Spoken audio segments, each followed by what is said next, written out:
Вчерашниот голем пожар кај Штипска млекара најверојатно е подметнат, а пожарот на Исарот е почистење на двор, изјави денеска Стојанче Ангелов, директор на дирекцијата за заштита и спасување. Пожарот кој што извика и така наречената поранешна Штипска млекара најверојатно е подметнат, полицијата работи на расчистување, пожарникарите на лице место затекнале сомнително лице за кое што се прилично уверени дека е подметнувач на пожарот.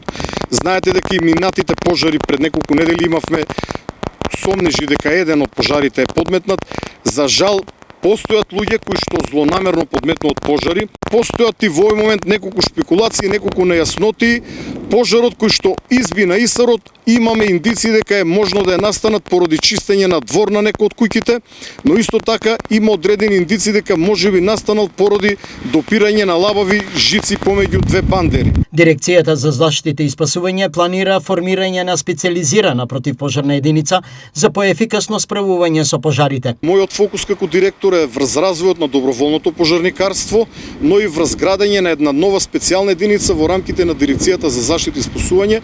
Во суштина овие луѓе кои што сега се регрутираат од редовите на полицијата, армијата и противпожарните единици се николци на оваа нова единица. Очекувам во наредниот период, во зависност од динамиката која што ќе ја определам, да почнеме постепено да привлекуваме и млади луѓе, навистина млади луѓе, кои што понатаму ќе поминат соодветна сериозна обука и за противпожарна заштита, за планинско спасување, за спасување на вода и за се она што денес го работи македонската полиција, понекогаш и армија, а не е нивна суштинска дејност.